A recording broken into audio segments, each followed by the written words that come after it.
Control. Gravity is all that I know. She's over me. She's over me. She comes with her hypnotic dance. She holds me here with only a glance. She's over me. She's over me.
Ladies and gentlemen, welcome to the Sunday edition of the Paranormal Portal Bedtime Stories from Beyond. I'm your host, Brent Thomas, and I hope you're having a great Sunday. I know it's the last part of the weekend, but we'll hopefully make it go out with a bang with a wonderful Bedtime Stories extravaganza for you. But I hope you're all set, because it's time for bed.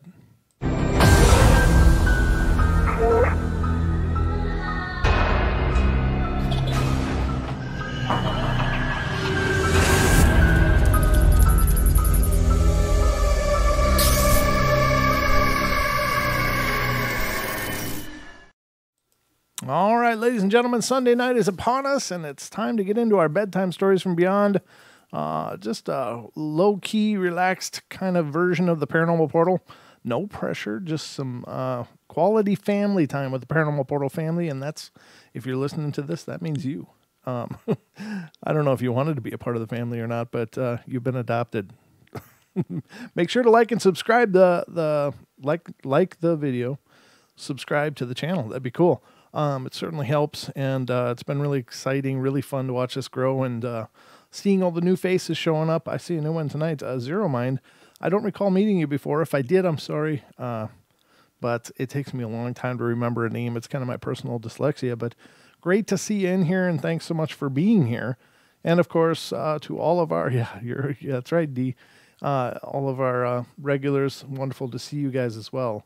But let's take a look at who is here currently. I know a lot of people are still piling in, but so far it's D. Swiger, Diane. And by the way, Diane, we had a great show on Friday. You did a phenomenal job. It was a lot of fun, great information.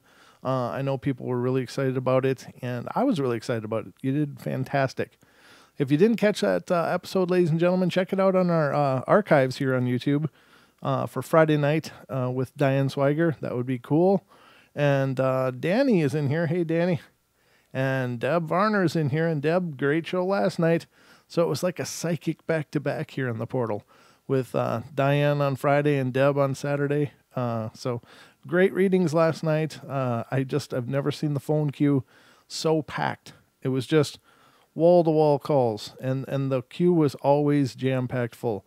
And I've never seen that before in the history of the show. So that was a great thing to see. So we got Diana Daniels Orcutt, one of our fantastic moderators here on the channel. Thank you, dear, for being here.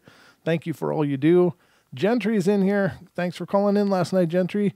Haxer's in here. I know he tried to call in last night, but he called us like 15 minutes last. I'm sorry we didn't get a chance to get to your reading, sir, but it's always a pleasure, and thank you so much for being a part of the family as always.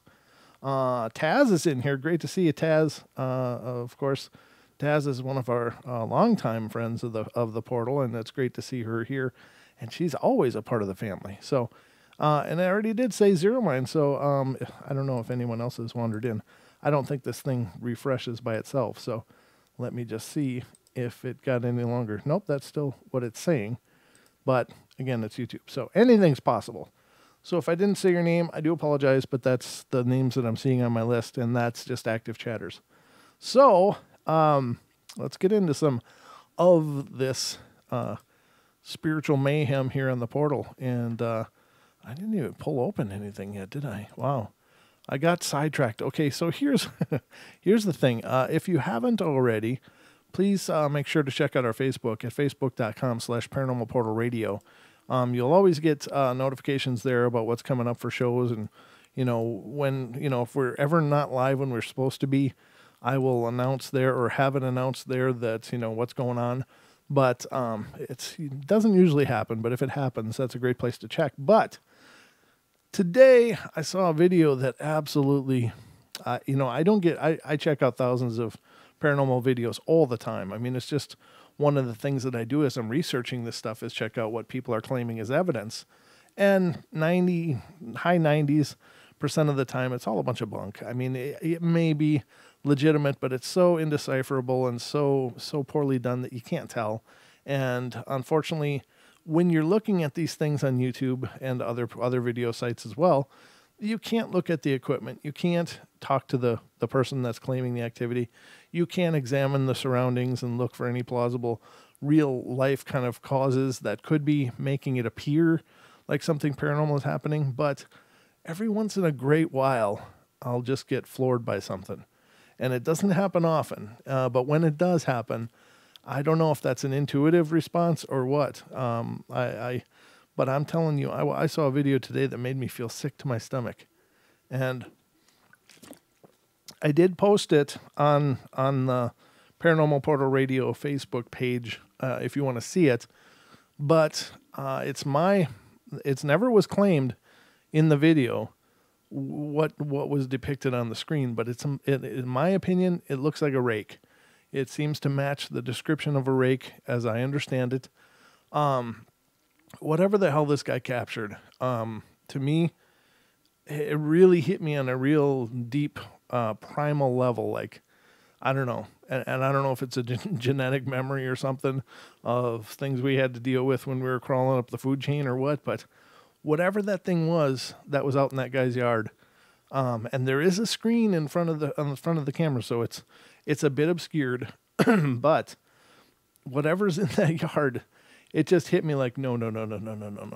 I mean, that was a big bag of nopes for me personally, and that never happens. That just never, ever happens except for like 1% of the time or less than 1% when I'm watching these videos. But whatever's going on in that video for me, and again, I can't say it's accurate. I can't say it's 100% true, but something about it just hit me on a real profound level. Like, oh, no. So basically what's going on is this guy has had activity in his around his home, hearing noises outside, having weird things go on. And the night before this video was taking place, now the video is from 2017. The night before, he heard something in his porch, and he went to go investigate, and he heard it fly out of there as soon as he was walking towards the door to go check. Now, he set up his iPad in the window of this sunroom that you can't really see into during the nighttime because he has these outside lights on and stuff. But his iPad is there leaning up against the screen, and it's recording video. And the guy's sitting back in the room, and you don't see him, but you can hear him. He's like sitting back there going, oh no, there it is. I see it. And as you're looking at this scene, when it first starts, you can see this real, almost translucent white figure way back in the yard scene. And every once in a while it creeps up, and the motions this thing is making, the length of the arms, from what I can decipher, it looks as though there is a creature coming up to his house that appears to be at least semi-bipedal and just really creepy. I don't know. I've only watched it once. I probably need to watch it again, but it really was uncomfortable for me to watch. And I don't, like, again, I don't ever have that reaction. So I don't know. All I can do is shoot from the hip from this one. but I can only go by my initial, I don't know, intuitive response to it. Like whatever I was looking at, I didn't want to see. So take it or leave it, but check it out. I do recommend you check it out. Now, I've gotten a couple comments, and people like, 2 people so far that commented on it are like, it looks like it could be CGI. Now, I'm actually studying CGI in my own time between prepping for shows, being a dad, being a husband, and everything else. So every spare moment, I'm working on building 3D models and compositing and setting up animation and stuff because I want to develop some show assets for the Paranormal Portal and maybe even other shows on TFR if other people are interested. But as I'm going through this, I see how much work setting up a CGI composite on an actual scene is. It's not an easy thing. So here's the thing. The figure in the video is absolutely unremarkable. You can barely make out the outline, but you can make out an outline of some kind. But the proportions seem wrong for a person to me. Now, could it be a suit of some kind with extensions? I guess. It's certainly possible. But so addressing the CGI remark first. Now, having knowledge of what goes into CGI, I can tell you that I find it really hard to believe that somebody would take the time to mask out this mesh on the screen because you have to mask it out. You have to tell the computer when you're compositing something on there to not composite over these, to ignore these spaces. So you set up a grid pattern and you tell the computer, don't put anything here when you're modeling this character onto the scene. And so it will remain solid and look like you're looking through a screen. Secondly, you have to match the pixelization of the scene exactly, including being within the color palette of the scene. Now, that's a whole lot of color balancing, and then you got to deal with blending, and then you've got to make it fit. And so this would be absolutely a lot of work for someone to go through for a 5-minute video that, most people have never heard of. So I can't imagine anybody extending that much effort. And the figure itself is completely unremarkable if it were a CGI because it's so hard to see exactly what it is. So if somebody was going to CGI something, they generally want it to look like something. In this thing, it looks really bizarre, and it's hard to really make out what it is, but there are aspects of its motion where you can see where the legs are. There are aspects of its motion where you can see where the arms are, and just some really weird body mechanics. Now, in animating, that's hard to make look natural and organic. Now, it doesn't look like something you've seen before, but it doesn't look like it's totally choppy and blocky. It's got a fluid motion to it. So I don't buy that it's CGI. Could it be? Sure. But I don't believe it. I don't believe anybody would spend the time and resources to do it. Secondly, someone said it looks like it could be someone in a suit or outside. Now, whatever's going on, if this guy does not appear to be in on it, if it's somebody out in his yard, he doesn't appear to be in on the gag because this guy's freaking out. He starts crying. He's praying. He calls his minister on the phone, and they're praying together to give him protection. This guy seems genuinely freaked out. So that's my 2 cents on this. I hope you check it out and let me know what you think. But again, I'm shooting from the hip. I don't know that it's true. I don't know beyond a shadow of a doubt that it couldn't be fake. But it just really hit me on an emotional level. Like, oh. So for whatever it's worth. But that was just literally, I first saw it about an hour and a half ago, and I was like, oh no, oh yuck. Oh, so anyway, but check it out if you would. So let's get to some stories. I just went on that side note, but I think it's cool whenever some new evidence comes up or some possible evidence comes up. I definitely want to include you guys in it because I do, feel like you're part of the family. You guys are part of my paranormal group. You guys are, I like to bounce things off of you guys. Oftentimes when I'm doing the show, I'm thinking on my feet, when I come up with these ideas or thoughts about these things. And it's just a conversation. The show is a conversation. So this is something I thought was really interesting. So if you would want to check it out, it's up there on the Facebook page. It's on facebook.com/paranormal portal radio is the URL. for our page. And please follow us there if you would. Now, honestly, that's not just a cheap way to get more people to go over there.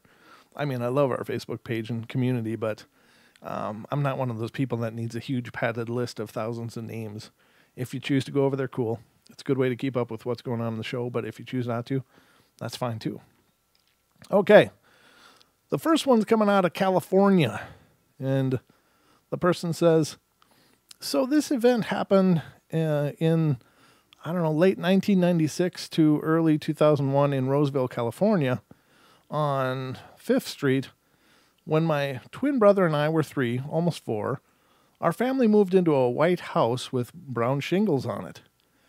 The house had a moderate-sized front yard and a wooden fence and a big porch, a large living room and a moderate-sized kitchen, a long hall on one side, and my brother and myself's bedroom and our sister's large back bedroom. On the other side was the bathroom, and I don't remember much about when we first moved in, but I remember feeling scared to go into the room and go to sleep. My brother and I had a bunk bed, and he slept on the top, and I slept on the bottom. Yeah, I know the top bunk just seems like it'd be safer. Like if something was coming in, it'd probably go for the low-hanging fruit. So I never had bunk beds when I was a kid, but my older kids did. So anyway, let's see. Yeah, he slept on the bottom. So, or I slept on the bottom. The author slept on the bottom. So the first occurrence I can recall was a voice that sounded like the voice of Marilyn Monroe type of voice. It told my brother and I these exact words. Draw on the closet. Go ahead. My brother and I, being little and naive, found a crayon each and drew all over our white closet door. Our parents asked us why we did it, and we replied, because the lady said so. Our parents didn't really believe us and scoffed it off. A year later, our family was all nice and settled in, and we would watch TV in the evenings, usually like The Price is Right, and snack on a dessert, and then we would hear these knocks on the doors. Sometimes from the back door and sometimes the front, and we had no idea what caused it, and we would look all around the front and backyards, and this is a rather regular kind of thing every night, so we scoffed it off as just being somebody pulling pranks. About 3 years later, my brother and I were out of the house, and my parents were having guests over when the back door was knocked on, and it suddenly flew open. My mom screamed, and my sister came out and looked surprised. Being the brave one, my dad checked it out, and nothing was there. Later that night, my parents were discussing things with us at our bedsides, and I got up and went to the bathroom, and when I came back, I tried to get in my bed, and something growled. It was an audible growl that everyone in the room heard. It really scared us. I'm 14 now, and we live in a different house and in the same town, and I still have heard unexplained phenomena in this house. If anything bad happens, I'll be sure to write it down. Wow. Sounds like something dark. The next one, ladies and gentlemen, is coming from Florida. While I was going to college, I lived in the apartments at the college for about 1 year, and I don't think it was a very old apartment building, and I don't think if anybody had ever died there, I certainly wasn't aware of it. I had 3 roommates, 2 of whom had lived there the previous year. The girl in bedroom right next to mine moved in at the same time I did. Once we moved in, some strange things started happening. The other 2 roommates had said nothing like this had ever happened before, and it started with the television in the living room, and all 4 of us were sitting on the couch. We were watching the television, and the remote was sitting under the table that the TV was on, upside down, and the back was off of the remote, so we could see that there were no batteries in it, and the volume on the TV was a little too low, and I commented on it and asked anyone if they would turn it up. Of course, we were all too lazy to go do it, so we just sat there. And however, the volume bar on the TV started to go up and remarkably stopped at a comfortable volume. We were all pretty shocked, but it didn't scare us really. And after some discussion, we decided that our apartment might be haunted. It was probably haunted by either a kind spirit or one with a good sense of humor. After that, I started hearing strange noises at night, not like noises you expect to hear in a college apartment complex, but very mechanical, like ticking noises. The part that really got me, though, only happened one night in my bedroom, and I was laying in bed in the dark trying to get to sleep, and I heard a loud thud on the wall behind my head. Immediately after that, the following things happened in a perfect clockwise circular pattern around my room. The mirror door in my closet shook. Right after it shook, the bedroom doorknob just to the right of it began turning rapidly, then stopped. And my bathroom doorknob just to the right of my room door turned rapidly.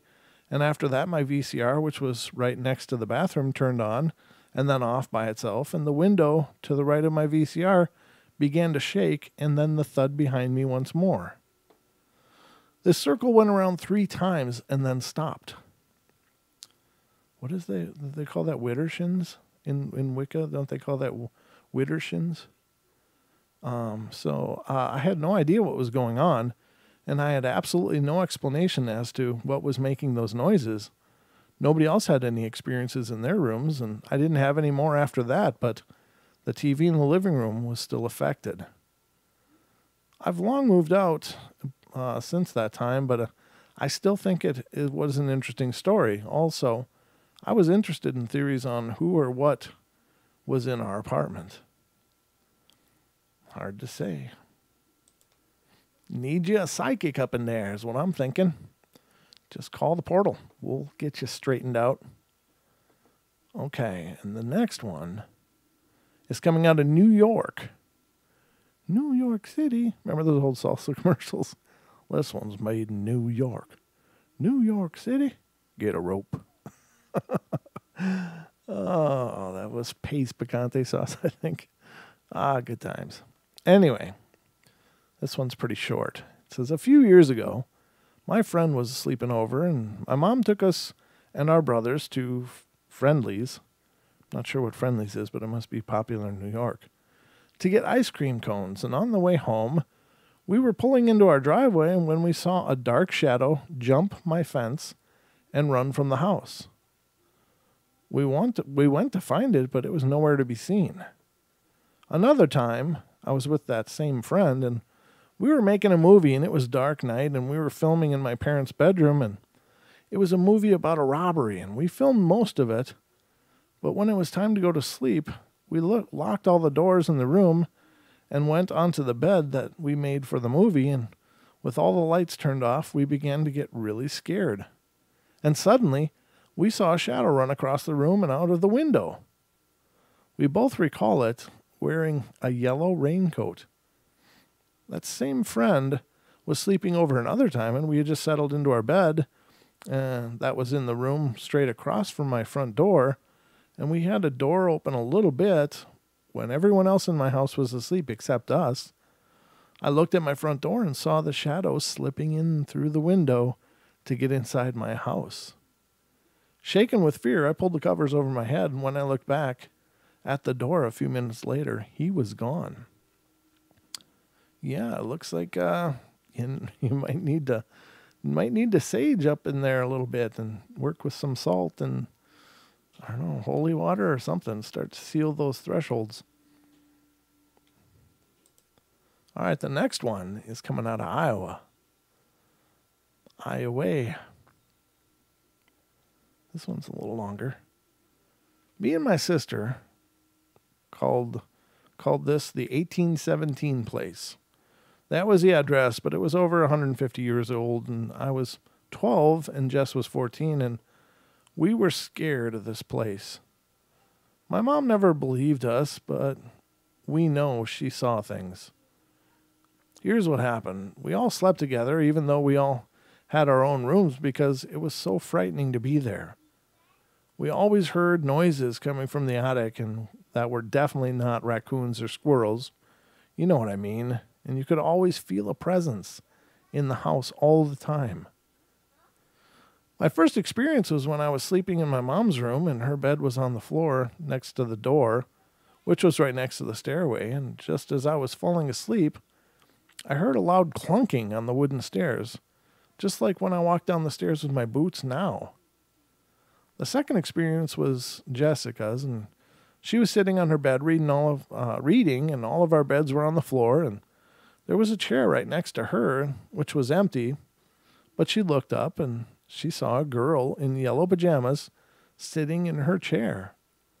The girl had what looked like a cut going all the way around her throat. She proceeded to tell Jess about herself and her death. I don't remember how old she said she was, but she told Jess that she and her baby sister, had been killed by their father, and she was strangled and her sister was shot. I don't remember anything being said about the mother, but it might have been. And the thing is that her father's room turned out to be my room. The third experience was of me and my older sister, Frankie, and we were all sitting in the living room when we heard a baby crying. But there were no babies in our house. We went to the stairs because it was coming from upstairs, and when we got to the bottom of the stairs, we saw an infant crawling across the threshold of Jess's room. It crawled from her room to the bathroom, looked up, turned around, and came back. And when she turned, we saw a gaping bloody hole in her abdomen, staining the blue gown that she was wearing with blood. Oh, that's horrible. The fourth experience was mine. I was sitting in the hallway, sitting halfway out the window, smoking a cigarette. I was a bad kid. When I looked back into the room, and there was a man standing there with the scariest looking face I've ever seen in my entire life. He had a double-barrel shotgun cocked in his left arm, like open and waiting to be loaded. He was wearing overalls and a white shirt underneath and boots. And when he turned his head, the image resonated, like didn't completely move with him fast enough. He just looked at me and said, "Get out of my damn house," and left. I don't know what went on there. I've never experienced anything like it before or after, and I hope not to as well. Maybe we all just saw what our imaginations wanted us to, but personally, I couldn't hallucinate if I tried. I'm too skeptical, and it halts me in spirituality, but the things that happen there were strong enough for quite a few people to see. Who knows if we ever believe it ourselves, but we saw what we saw and heard what we heard. And that's my story. Wow, that is creepy. Very, very creepy. I don't know. That it's kind of a cookie cutter kind of story though, right? The family that was murdered and by the twisted father. I don't know. I know that kind of stuff happens, and of course it's horribly tragic and it's just wrong, but I don't know. You don't know what to believe on some of these. All right, so the next one, North Carolina. One night in 1977 on the outskirts of Rocky Mount, North Carolina. That's Rocky, Mount? Or is it Rocky Mount, North Carolina? I don't know. Deb, do you know? Is it Rocky Mount or Rocky, Mount? I don't know. Sorry. I get so dry. All right. Well, wherever it is. Off of Highway 43. Me and my family lived in an old wood, white and black house that still is there to this day. I always felt like this house was haunted because every night at about 12 midnight, you can hear a chair rocking in the back of the house and in the living room around the same time. It sounds like a fight is broken out. You can hear wrestling going on, and there are a few reasons why I feel like this house is haunted. One night while I was watching television, I glanced and saw a shadow of something about 6 feet tall moving outside of my window. It scared the hell out of me. I screamed and ran to tell my mom just to return, and nothing was there. On Friday night, we went to bed, and my mom and dad, they slept together, and my oldest sister and youngest brother at the time slept together, and me and my other older sister, slept together in separate beds. Though the night somehow somehow something moved the three of us to a different bed. We never awoke during the move, and we all woke up at the same time that Saturday morning, shocked, freaked out, and wondering how could something move us through the night and never wake us up. I woke up in the bed with my dad. My mom woke up in bed with the oldest sister, and my brother woke up in bed with my next oldest sister, and it was completely chilling. No one has been able to live there until this day. If you like to be scared to death, move into this house in front of West Edgecombe School, and you will think you're in hell. Believe it or not, this is a place where the evil never rests, and it always sounds like something is running at you through the woods. On this back porch, you can leave the kitchen for a hot minute with hot dish water and come back in less than a minute later to ice-cold dishwater. I found years later where this wrestling came from. I found out that one night someone was having a party and twins were there. Somehow one brother had a girlfriend that he was crazy about just to find out that his brother was sleeping with her too. One twin pulled a gun out during a fist fight in the living room with his twin and shot and killed him there. I'm sure now that this house is haunted and some poor souls continue to rock unpeacefully in this house each and every night. Could be. Diabolical twins. Oh, those are the worst kind of twins. Next one is coming out of Tennessee, ladies and gentlemen. This one is a very quick one. I can see I'm going to need to pull more stories up for you guys because, it'd just be far too quick to close out now. I do have another mention about that video, some background on it as well that I forgot to mention prior. So out of Tennessee, I'm about to turn 15, and so I'm still at the same house as another story that I posted. But last night I was sitting down on my couch while my parents and their friends were drinking outside. While watching my brothers, I was watching television and I heard my bedroom door open and someone came walking out. I knew no one was in the house because our doors creak.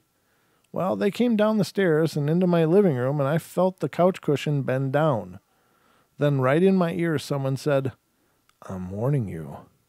Robert won't be happy with you." It was a woman's voice. I don't do women's voice impressions. "I'm warning you." Sorry. It was a woman's voice, so I did what my friend told me to do, and I responded with a, "Why?"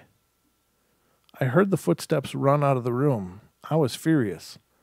It was the man who had killed himself and his wife, and she was telling me that it was my curfew. And I ran into my room and I turned off my light, and then I heard a loud bang in my closet. A man's voice said to me really loud, "Get out." So I did what it told me to do, and I ran upstairs to my den, and I sat there on the computer playing Millsbury. Yeah, so what I play on a kid's site, I get bored. Okay, I need help. Do I tell it to go away, or do I deal with the presence and just be scared for the rest of my life in that room? I don't think anybody should be living afraid, but again, this story comes from 2007, so it's quite a long time ago. That's 12 years ago. Wow. So I don't know. I guess this person's well grown through that phase now, being 27 years old, but it must have been absolutely terrifying. All right, this one could be good. I'll pull up this one and this one. We'll do two more stories and see where we're at with the time. No, this one's not too long. So this one's coming out of Pennsylvania, and it says, "My scary night started at about 8:30 at night, and me and my sister were watching a scary movie, which I will keep untitled, but it was about ghosts. We watched half of the movie and then stopped it because her boyfriend had called, and so I retreated downstairs to watch some TV until she was done talking, but I heard a giant thump in my basement and a moan of a human. So to make myself feel better, I said out loud, 'You aren't real,' about 8 times until I heard feet walking up the steps. And then I screamed and I held my cat thinking she would protect me. Cats are believed to be protection against spirits, so that's not a bad plan, actually. At least it's worth a shot. If you got nothing else, grab your cat. They're supposed to be spiritual protectors. The door opened, and a white shadow-like figure was standing in the middle of my kitchen, staring at me. It was a little boy, and I could tell the age was about 7 or even 6. I went out to the kitchen. That was my minion. Do you hear him roar? Ah. He's a little loud. He's got a small body, but it's like his pipes are huge. Oh. So saw a little white figure, and it was a little boy, and I could tell it was about 7 or even 6 years old. And I went out to the kitchen and chanted, "In the name of God, what do you want?" And at that instant, it pointed at my grandfather's picture, seeming like he was a lost grandfather. He lost a grandfather or such. So I screamed, "Leave me alone, please. Just leave." I know he's only a young boy, but I was scared, and now I regret ever speaking to him like that. But my night went on, and after that I went to my room, still waiting for my sister to call me back to her room to watch the movie. But I thought I was going nuts when I heard laughing of an old man and then laughing of a little boy up in the attic. So, being dumb, I walked up the attic steps only to see a little boy on an old man's lap, and then hearing a moan, a scream, and then a cry. And that's when I started thinking of what the little boy wanted. I decided not to watch the rest of the movie and to do some research on my house and street. And I found that in 1934, an old man named Richard died of a heart attack, and that the child had died of a broken heart of losing his only last family. He was an orphan for about 3 days until he died. Aw, that's terrible. I'm not afraid of this little boy now, knowing what had happened to him, and I try to comfort him by trying to talk to him, but please still try and tell me what you think could have caused his sudden appearance that night. I don't know. The paranormal happens when it happens. I don't know. There's not always a sensible trigger, but it could be just this person's age. They were coming to the age when, maybe some kind of spark lit up in them and they came into some ability or understanding. I don't know. All right. No, I'll pull up another one after this. Well, let's see how long this is. Nope, this will be the last one. It's kind of long. So this is coming out of Texas. Oh, this is... Okay. This one's got a couple pictures, but I don't know if they're related to the story. They're just linking them in there. So, oh, no, I don't want to read this one. Never mind. It's one of those case study ones, and those are real tough because they're not really a narration. They're just a bunch of statements of facts. So I'll skip that one. I don't know if this one is... Okay. This one's out of Kentucky. So we came to the conclusion early on that our house is definitely haunted. So we investigated with a camera ourselves. We began in the back bedroom and encountered several different lifelike figures. We saw a man's face outlined, including his eyes, a woman's body shape, staring eyes, and several voices over the microphone saying, "Get out," and rough breathing. We went over all the data several times to prove everything was real, and then we went to the smallest bedroom, which leads to more physical ghosts. They would quickly walk by the camera, and when we got close to a hot spot, they would push the camera away. In our main hallway, there was a small girl floating in midair with her hands up and disappeared into the walls. And lastly, a woman in the cellar with red eyes and a robe over her head, holding a globe looking directly at us. When we came down, she looked ragged and poor. We've been living here a long time. About 1 year ago, a black shadow man followed Jeremy, whoever Jeremy is, everywhere he went around the house. At first we didn't believe him, but then we encountered the same thing. We do not know what any of this is and would like believers or anyone to give us any advice as to what it may be. We would appreciate the help. Thank you. I think you You may have a portal, is what it sounds like, or some kind of spiritual vertex going on in your home. If you have that much different activities and seemingly pretty disparate activity, like seeing a different members of a family in a home, not unusual, but seeing sometimes a floating kid holding a orb, other times different things, different spirits, that doesn't seem to have any correlation or, follow a narrative of any kind. I would say that you're dealing with something else. There's some way that they're coming and going then. And that's just a high traffic area, perhaps. It's just a guess, but, I don't know. Usually in hauntings or I can't say usually, but oftentimes in hauntings, there's some kind of rhyme or reason to why they're there. Not always. They can just choose to be there. Maybe something about your family is attractive to them or reminds them of their own or reminds them of a happy time, or the house has meaning to them from the course of their lives, or, for whatever reason.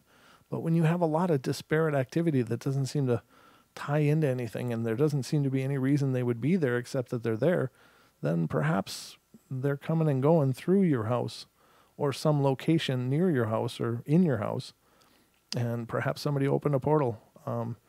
We talked about that with Dee the other night, and that was really cool. But I think that of course, portals can be opened intentionally, but I think that they can also open unintentionally, and oftentimes that can be the case from some highly charged events, long-term,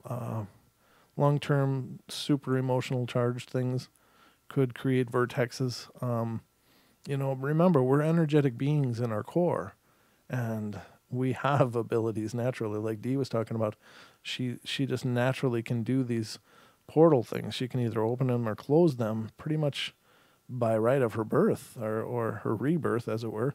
But there doesn't always have to be someone summoning demons or some real ritualistic practice, although that is a possibility. It's just one of those things. They can appear for many reasons, and then there's the naturally occurring ones that just seem to open and close like irises every once in a while, and why they do that could just be a natural rhythm. I don't know. But that could be. I mean, at least it seems to follow a sense of reason to me personally. But let's see how long this one is. I think I got time for another shorter one. I guess I could do this one. It's only a few it's several paragraphs, but I just like spending time with you. So this one's coming out of Pennsylvania. This story happened to me when I was about 8 or 9, and I was at my aunt's house, and now this house was really old, and I'd been visiting my aunt plenty of times ever since I can remember. Probably ever since I was about 4 or maybe 5. At no point in my life did I ever believe or have the feeling that the house may have been haunted. Sure, it felt a bit eerie when you're there and when you're in there all alone, but it had never really occurred to me and that there may be something or someone else in there besides my aunt and her family. And now, getting back to that, sometimes a person can be a calming presence. If somebody's lived there their whole lives, they can certainly, just by their presence, be a stabilizing factor to a home. But after their passing, activity can really ramp up because that presence is no longer there. Now, the aunt may be very spiritually powerful, or, perhaps she had just lived a peaceful life with these presences, but with her gone, it's like, game on. Maybe the activity ramps up for that reason, because that stabilizing presence is no longer there, or that stabilizing energy. But anyway, we'll continue. My aunt's house is on top of a hill, a bit isolated from every other house in the area, but there are many trees surrounding the house, so you do feel like the house has a corner all of its own. On this particular day, my aunt was having a party, and as usual, all the men were outside listening to the music that is usually a bit loud at these parties, and some of the women were inside the house, and I'm in the kitchen, and I was alone, just basically wandering around the yard and inside the house, anywhere I could find any sort of entertainment to keep me busy. I felt a small pressure in my lower belly and decided that I had to go to the bathroom, and I walked in through the front door. The bathroom is to the left as soon as you walk like 2 feet. The kitchen is 2 feet to the right. And I went in the bathroom and closed the door and began to unbuckle my overalls when I had the strangest feeling that I was being watched. I looked up. The shower is right in front of the toilet, and I saw a hand. I knew from the minute I saw it that it wasn't just any hand, and it moved, slowly opening the shower curtain. It did this as if it wasn't really sure if it should open it. I felt terrified. I really wanted to scream, but I just couldn't.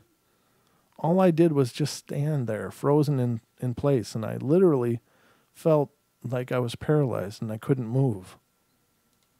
Finally, after just watching the hand continue opening the curtain, I was able to move, and I was able to tell my mom, who was in the kitchen with my aunt, what had happened. But there were all these other ladies in there, and I didn't want them to think I was just looking for attention or that I was absolutely crazy. So I said, "Mom?" She said, "Yes." Nothing, just that there's a lot of flies in here. I know it sounded a bit lame, but at the time, I didn't really know how to explain what I had just seen without sounding crazy. I went back into the restroom to see if the hand was still there, and of course it wasn't. I got up the guts and I opened the curtain as fast as I could, and I saw absolutely nothing. I later told my dad, and of course he didn't believe me, and I told him I had nothing to gain by making up this story, and he believed I wasn't lying, but felt he had to come up with some type of explanation for what had happened to me. My mom, however, told my aunt, and my aunt told her it didn't surprise her that I had seen something because everyone in the family had experienced things as well. Some which were a finger to the lips, boots stepping on what sounded like chips, a man standing at the front of one of my uncle's beds, a man standing outside the window of my other uncle's room, and even though it was a 3rd floor, jeez. Supposedly, the story was that 3 men had died in the house, and one on the very top floor and the other one in the basement, and they didn't know where the 3rd man died. I haven't been in that house for a long time, but the house has been blessed sometime after that happened to me, and whether things are still happening, I don't know. I'm not sure, but for some reason, I'd like to go back there and see if I experience anything else. Bad idea? Laugh out loud. Well, I don't know. I think all of us kind of put ourselves in those places just to see if we can experience something. I don't think that's necessarily a bad idea, but I think you definitely got to know what you're stepping into, and you got to know how to protect yourself. Again, paranormal investigating is I think it's a cool thing. I really do, and I don't think there's anything wrong with it. But I think that to come at it from a completely scientific point of view is fine, and a lot of investigators do work that way. But I think you have to come at it from a real balanced point of view, and remember to protect yourself. Remember to, cleanse yourself before and after an investigation. Remember to, declare that anything following you cannot follow you. It's not allowed to, and have a ritual of some kind that you can do in order to make sure that you're not dragging home some new roommates. So I think that's the important thing if you're going to investigate. But I certainly don't think it's a bad idea myself to investigate. I intend on doing a bunch of it this year if I can get my stuff together. It's quite a journey, quite a deal. But anyway, ladies and gentlemen, I think that's going to wrap up our bedtime stories for tonight. We're at about 50 minutes, so I hope you have been entertained. Are you not entertained? So, again, I'll be back tomorrow night with more bedtime stories, but I love you all. Be good, be kind, be nice. Take care of each other. Please check out our archives. Please subscribe to the channel. And check out Friday, Saturday show. They were great. Check out old shows. They were great. I mean, every show that I do on the portal is just an amazing thing for me. And the fact that you guys are enjoying those shows as well. If you're new to the portal, check out some of our back catalog. We've got like interviews with Linda Godfrey, Jim the Bear King, Duke was in here from World Bigfoot Radio, and we've got Kevin Lang coming up pretty soon on the 25th, I think, and he is a gentleman that's been on World Bigfoot Radio, but he has had firsthand experience with Sasquatch as he grew up, essentially befriending a young Sasquatch himself, which is named Glag, Glagg. And I've listened to his interviews that he's done with Duke, and they were really fantastic. I'm really looking forward to having Kevin on the show. He's just a nice guy. I talked to him on the phone quite a bit and really enjoyed him, and I know you guys are going to love him too. He's just so sincere. He's not the kind of guy, he doesn't come across as the kind of guy that would just fabricate things. I mean, I really believe that he experienced some pretty extraordinary things, and I hope you guys are going to enjoy that show as well. But real amazing firsthand knowledge and experience of being around these things. Now, in one of these upcoming bedtime stories, maybe even tomorrow night, I want to read you guys the Bauman story, the Bauman account, which comes from Teddy Roosevelt's book way back in the 1800s. But really cool account that happened right in my neck of the woods, up in North Idaho, Montana border, in the mountains there. I think those are the Selkirks, but I might be absolutely wrong about that. But this is way back in then. And he was...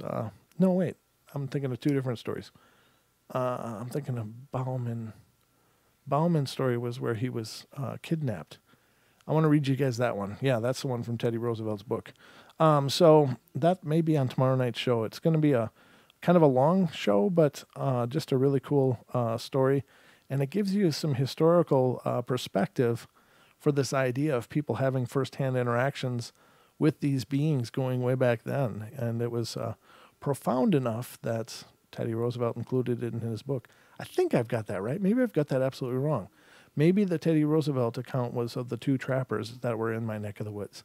The Bauman story is there. I mean, there's a couple of them like that, but the two trapper one is absolutely, it's absolutely horrendous. It's a pretty rough story, but I don't know. I'm running on fumes today. I'm sorry. I've just been doing so much, but I'll try to get my stuff together and make sure that tomorrow night I read you guys something about Bigfoot.